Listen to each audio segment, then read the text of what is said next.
E...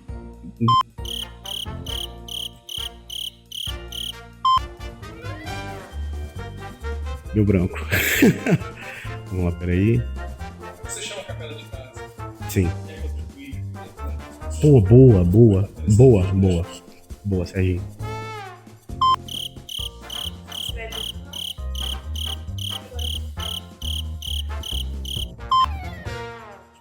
Para você que acompanha a gente no nosso canal, queria convidar você a estar participando com a gente aqui presencialmente. Nosso café da manhã rola aos domingos às 10 horas da manhã, todos os domingos, aqui na Rua Tupi 115, Cidade do Aço. Você vai ser muito bem-vindo, tem uma galera aqui para te receber. E para você que ainda não faz parte de um grupo de conexão, queria convidar você a estar participando também. Eles rolam durante a semana nas casas, vocês vão estar vendo aqui o número embaixo. Entre em contato e descubra qual conexão mais próximo da sua casa. A gente vai discutir assuntos que foram tratados no domingo de uma forma mais próxima, mais íntima, mais pessoal. Eu conto com vocês lá também. Se você chama a capela de casa, eu queria convidar você também a contribuir. Vai estar aparecendo aqui na tela o nosso Pix. Se você puder ajudar, vai ser muito bem-vindo a sua colaboração, a sua contribuição. E é isso. Se inscreve no canal, curte, compartilha com todo mundo que você puder. Fica agora com a mensagem. Bom, gente, algumas pessoas, acho que a maioria estava aqui domingo passado também. Algumas pessoas não, algumas pessoas falando que eu nunca tinha visto aqui, então sejam bem-vindas. Primeiramente, muito prazer, eu me chamo Karina, espero que vocês estejam se sentindo em casa. Semana passada, eu trouxe uma palavra, né? Trouxe uma mensagem, onde eu falei sobre fé versus pensamento positivo. Se você se interessar de assistir depois, tem no Spotify, já vai sair essa semana no YouTube também, porque essa pregação conecta bem com o que eu vou falar agora. Eu tentei mostrar, na semana passada, justamente que a fé é você continuar confiando, mesmo sem você controlar o depois. Eu trouxe a história de Maria como um exemplo de fé, né, que ela se manteve firme na vontade de Deus, independente do quão desesperadora fosse a situação. E aí eu finalizei a mensagem, para quem lembra, eu finalizei dizendo: a fé descansa em quem Deus é. E talvez seja exatamente aí, quando a gente para de tentar controlar tudo, que nasce a esperança. E hoje eu vou falar sobre esperança. Construir essa mensagem foi muito especial e muito confrontante, porque é algo que me pega muito, é algo que eu me emociono muito de fazer, né? Então, lidar com...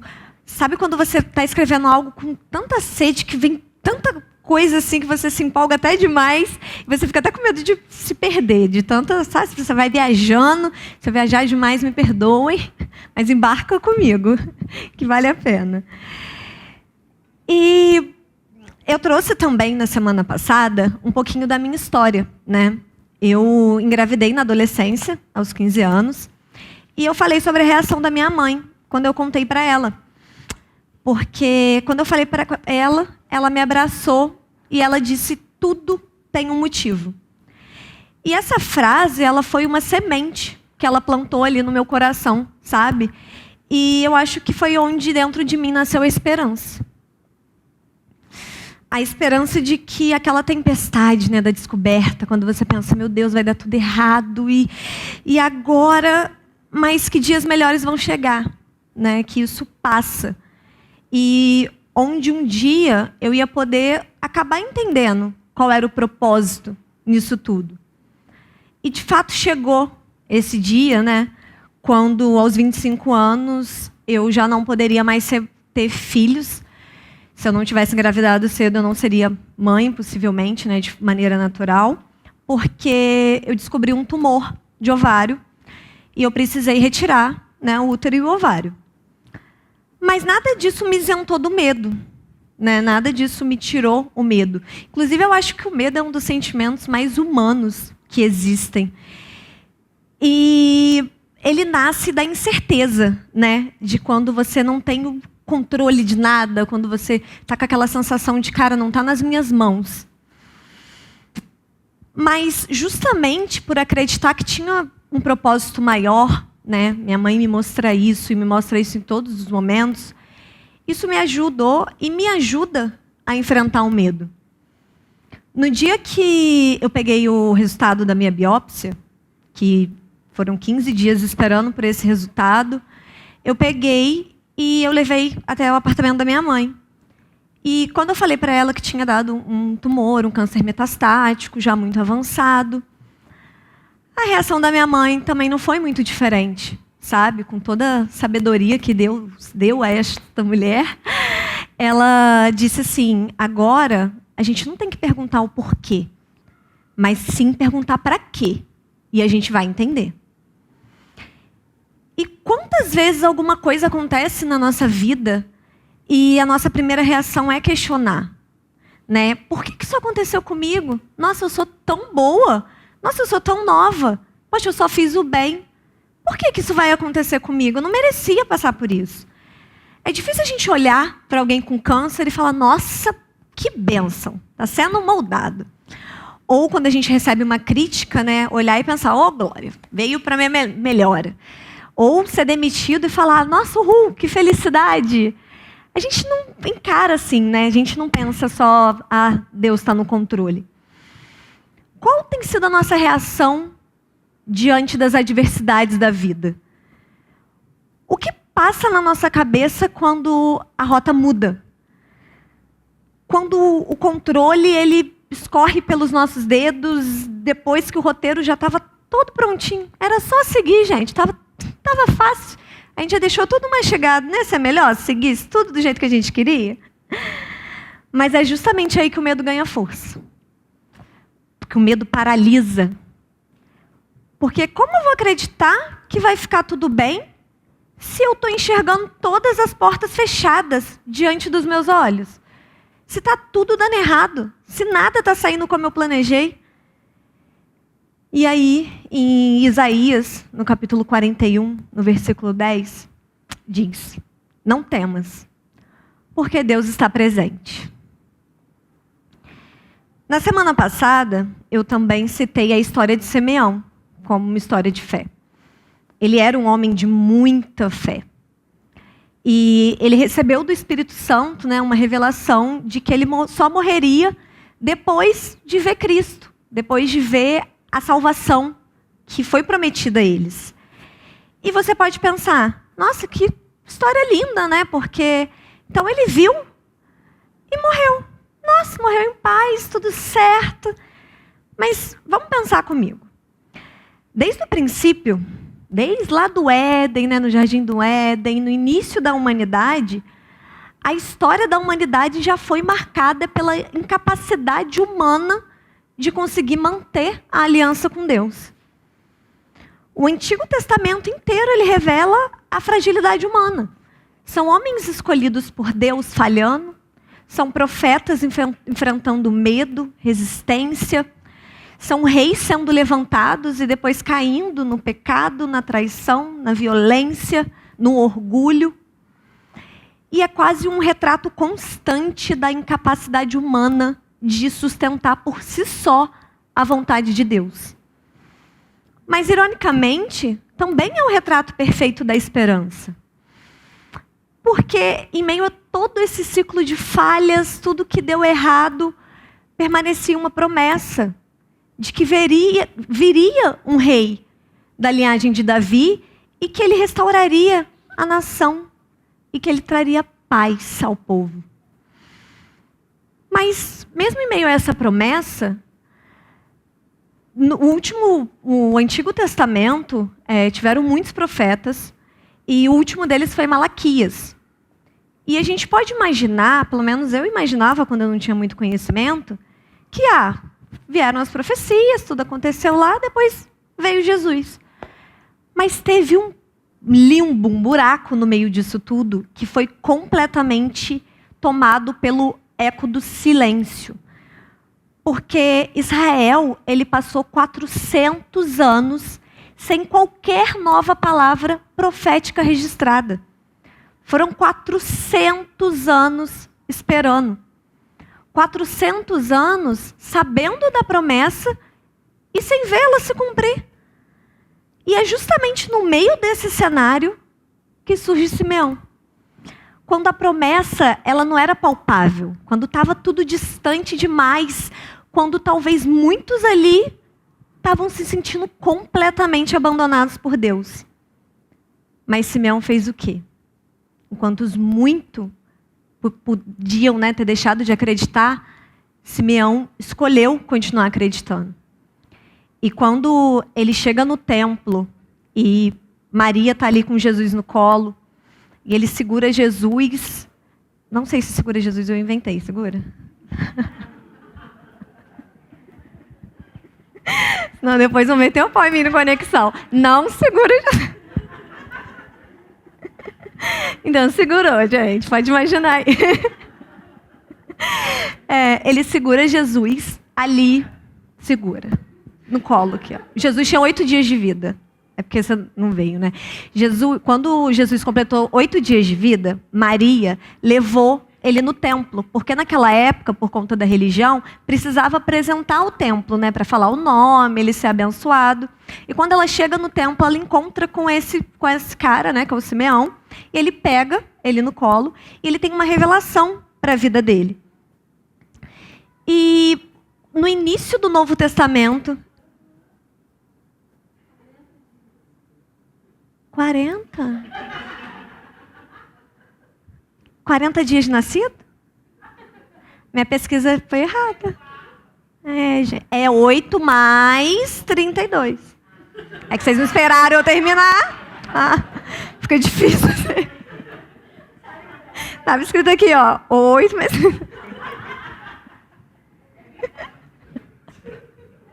Pode ter certeza. Com 40 dias, eu ensinando errado. Ainda bem que temos aqui o nosso professor Luan. Mas, então, a gente começa o Novo Testamento com Simeão segurando Jesus.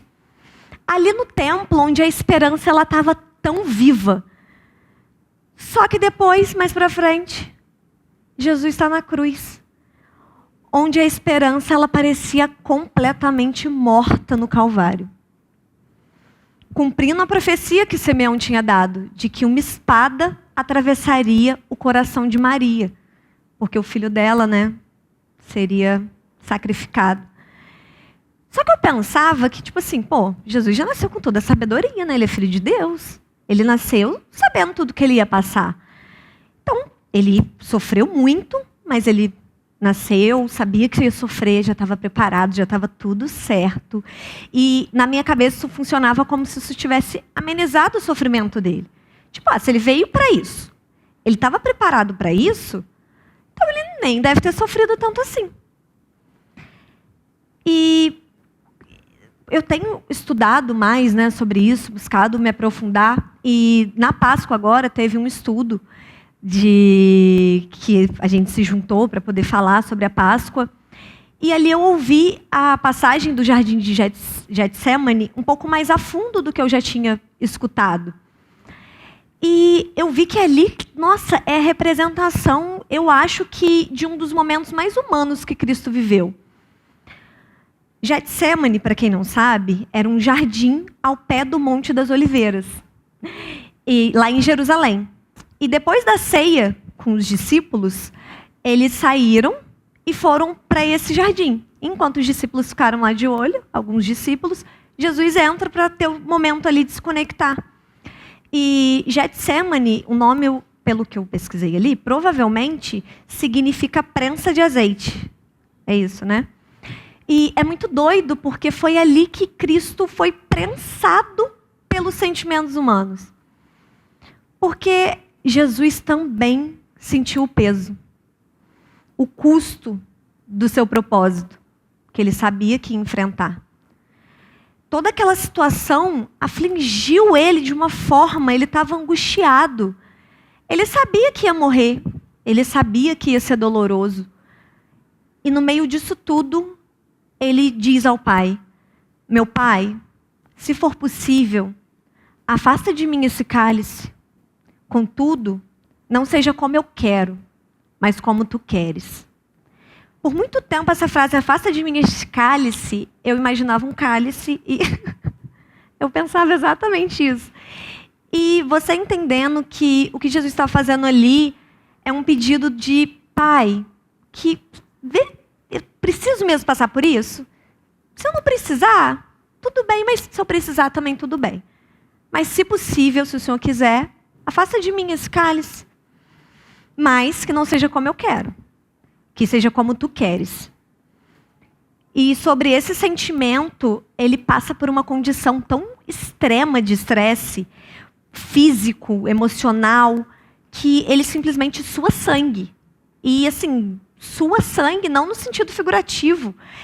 A biologia explica isso, né? Como que realmente o estresse aconteceu de tal forma que saiu sangue pelos poros dele. E ele pode ter sentido todo o peso. Mas a obediência e a confiança de Deus, mesmo assim, falaram mais alto. E ele não estava deixando, frustrado, porque estava deixando de realizar um sonho, de conseguir o emprego dos sonhos, ou porque ele ia começar o tratamento de uma doença. Ele ia ser torturado. Ele ia sentir uma dor inimaginável, intolerável por qualquer um de nós. Aí, agora me diz, se essa não é a representação perfeita da esperança. Isso mexe muito comigo. Porque me dá uma aula sobre esperança, sabe? Que não é continuar acreditando quando tudo aponta que vai dar certo. A esperança, ela é permanecer. Mesmo quando a resposta do nosso coração... Não é nosso coração. Mesmo quando a resposta da nossa oração possa parecer o silêncio. Quando a gente não está escutando nada. Quando a gente está ali orando, pedindo, mas a gente não vê nada, a gente não escuta nada. Quando você está ali sendo moído pela vida. Porque a gente suporta muita coisa nessa vida. Desde que a gente saiba que vai acabar. Desde que a gente saiba o resultado. Desde que isso seja premeditado. E quando nada disso existe, o medo entra. E o medo é um sentimento válido. Ele é consequência de sermos humanos. Mas se a gente sabe que Deus é a fonte da esperança, assim como diz, né, em Romanos 15, no versículo 13, a esperança então não deveria falar mais alto que o medo? Porque no fim, o que nos salva não é a fidelidade do homem. É justamente a fidelidade de Deus. E é uma fidelidade inabalável. Jesus, mesmo em meio a toda angústia, ele diz, não seja feita minha vontade. E olha que ele tinha muita sabedoria para querer alguma coisa. Mas que seja feita a tua. E é impossível não lembrar da Maria dizendo ao anjo, eis aqui a serva do Senhor, que cumpra em mim segundo a tua palavra. E talvez seja justamente isso que conecta essas duas histórias, sabe? Os dois disseram sim em momentos diferentes para Deus, para a vontade de Deus, mas tudo isso sem ignorar o custo dela. E isso me fez lembrar a pergunta que eu deixei na pregação passada, que eu falei, será que estamos prontos para carregar a vontade de Deus? Mas hoje eu queria aprofundar um pouquinho mais isso. Será que estamos realmente abertos à vontade de Deus? Mesmo quando ela nos custa alguma coisa? Essa semana, eu comecei a escrever a pregação e aconteceram muitas coisas que eu enxerguei Deus de forma surreal, sabe? Parece que Deus foi só me mostrando. Eu tinha que escrever sobre esperança. Eu acho que também quando a gente está com um foco, né, a gente começa a enxergar mais, se abre mais para isso. E eu comecei a enxergar esperança em muitas e muitas coisas. E na quinta-feira agora, eu acordei 7 horas da manhã para poder ali montar a pregação e tudo mais. Estava preocupada com isso, que a semana estava corrida. E eu estava escrevendo a pregação justamente sobre esperança. E tive esse direcionamento, eu estava escrevendo, né, até aqui e tudo mais. E quando deu umas 7 e pouco, 8 horas, a Carol, essa maravilhosa aqui, que, para quem não sabe da história, né, ela caiu de paraquedas na minha casa num grupo de conexão e hoje está aqui, é da família. Ela me ligou 8 horas da manhã, isso nunca acontece, né, numa quinta-feira, qual a chance? E ela me liga e fala assim, amiga, eu posso tomar banho aí? Porque ela fez um exame, né, perto da minha casa, e eu moro próxima do trabalho, senão ela tinha que ir lá na casa dela e tudo mais. E eu tinha combinado com ela, falei, não, claro, pode vir. Ela, não, estou chegando aí. Falei, ok. E até então ela ia chegar, tomar um banho e ir para a escola, ir para o trabalho. Só que aí do nada ela falou assim, eles bem deixaram eu chegar um pouquinho mais tarde. Vamos conversar um pouquinho? Eu falei, vamos tomar um café? Ou seja, ela nem ia na minha casa, ela nem ia tomar um café, mas sentamos e fomos conversar um pouco, tomar um café. Aí a Carol, eu não tem como eu não me emocionar, porque a Carol, ela chegou e contou uma coisa da vida dela para mim. Ela falou assim, nossa amiga, o meu primo, ele vai operar hoje, vai fazer uma cirurgia. E eu falei, sério? Mas de quê? Como assim? Que primo? O que aconteceu? E aí ela falou, o meu primo, ele está com câncer de testículo e deu metástase, né? Já tem tempo que ele já fez o tratamento, já passou por cirurgia e hoje ele faz uma nova cirurgia.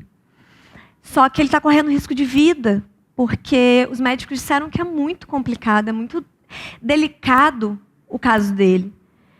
E a gente está com muito medo. E, nossa, ele só tem 28 anos. E ela até brincou, olhou para mim e falou assim, nossa, eu já ia falar para você, imagina com 28 anos você não poder mais ter filho. E ela, logo para quem eu ia falar isso, né? E eu passando exatamente, né, pela mesma coisa. E aí, mais uma vez, do nada, eu virei para ela e falei assim, amiga, deixa eu ver uma foto dele. E ela me mostrou uma foto dele com a namorada dele. E eu olhei e falei assim, amiga, você lembra quando eu operei em março do ano passado? E eu fiz a minha segunda cirurgia, eu estava com a bolsa de colostomia, eu tirei. Sabe quem cuidou de mim? Foi a namorada dele. Ela é a enfermeira que cuidou de mim. Ela, caramba, como assim? Não é possível e tal. Eu falei, quando que ele teve o diagnóstico? Ela, em fevereiro. Eu falei, a minha cirurgia foi em março. Ela cuidou de mim, passando por tudo isso. E eu nem imaginava o que ela estava passando na casa dela. O quanto talvez a minha história poderia estar confrontando ela. Por ser também uma menina nova, também um câncer metastático, um câncer no ovário, também no órgão reprodutor.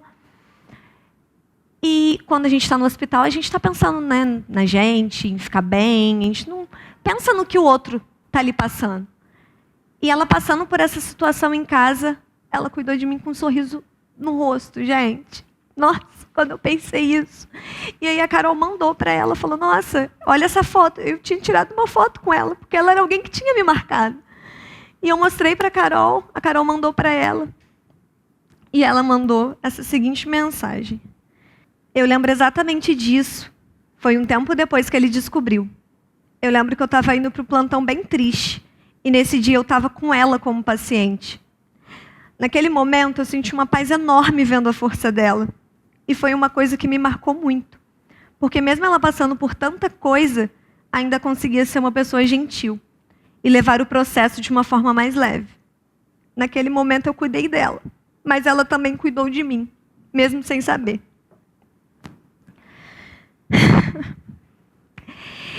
E essa foi a dose de esperança que eu precisava naquele momento para poder trazer essa mensagem, sabe? Saber que, em meio a tudo que eu estava passando, alguém se abdicou das próprias dores para cuidar de mim com amor. E passando por dores tão iguais. E aí, como uma coisa vai acontecendo atrás da outra, primeiro que eu e a Carol, a gente ficou, né? Nossa! E a gente, tipo, tudo conectando, bum aqui, bum ali, a mente louca. E eu falando para Deus, agradecendo, Deus, obrigada, Deus, por me mostrar isso. Porque é isso que eu preciso levar para as pessoas. É isso que todos nós precisamos levar. E que bom que logo hoje, nesse momento, eu sentada aqui diante do meu computador para escrever essa palavra, você trouxe essa representação. E ao longo da semana foram acontecendo mais coisas. Eu fui trabalhar na sexta e eu ouvi a história de uma pessoa que eu estava ali trabalhando. E a irmã dela está internada e está vivendo um momento também assim muito delicado, sabe? E na semana passada, a irmã dela disse assim para ela: quando eu sair daqui, eu vou mudar de vida. Eu vou viajar tudo que eu não viajei. Eu vou começar a viver de verdade. Essa semana, os médicos pediram para a irmã ir lá se despedir dela. Porque o caso se agravou e a situação piorou.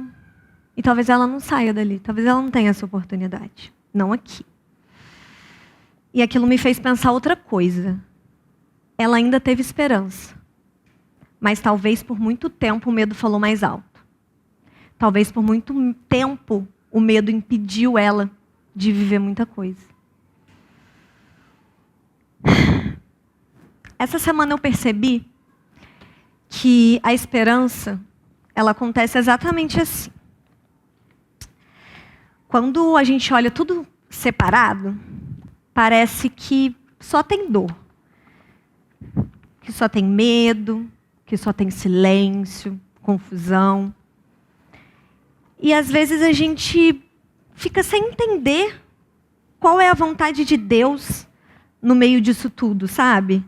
Quando a gente olha para apenas uma dobra da história. Mas aos poucos Deus começa, sabe? Começa a conectar tudo.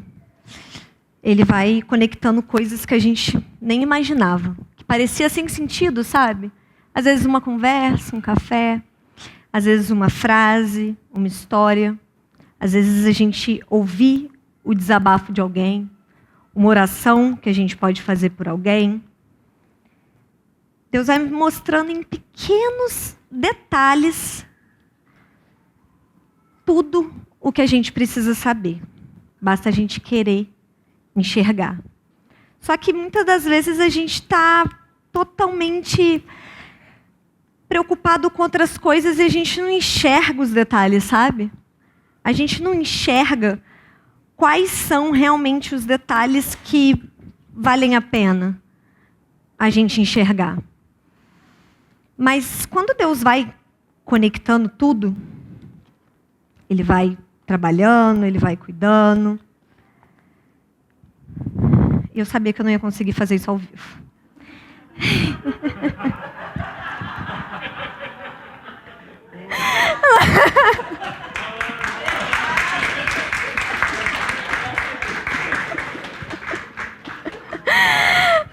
Eu tinha certeza, deu tudo certo fora. Mas Deus conecta as coisas. E no final a gente enxerga alguma coisa, sabe? Coisas que pareciam só dobras da vida, sabe? Só histórias avulsas. Quando elas se conectam, elas mostram alguma coisa maior pra gente. E a gente precisa querer enxergar isso. E foi assim que eu enxerguei a vida ao longo dessa semana. Tudo foi se conectando diante dos meus olhos. Sabe, aconteceu uma coisa ali, outra aqui. Coisas que poderiam passar despercebidas. Que se às vezes eu não estivesse escrevendo sobre isso, eu nem perceberia, sabe? E como um origami sendo dobrado aos poucos até formar algo maior. Porque a esperança ela não é linear. Ela nasce justamente no meio de coisas que ainda parecem incompletas. E a esperança ela não significa ausência de dor.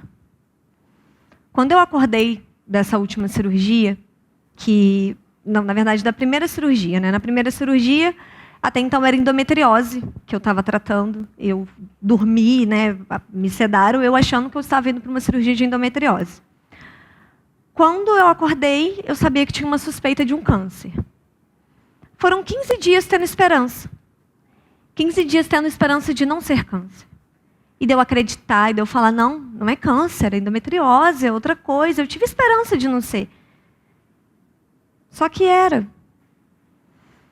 E ali eu entendi que a esperança Talvez ela não mude o final da história, mas ela muda completamente a forma que a gente atravessa o caminho até ela.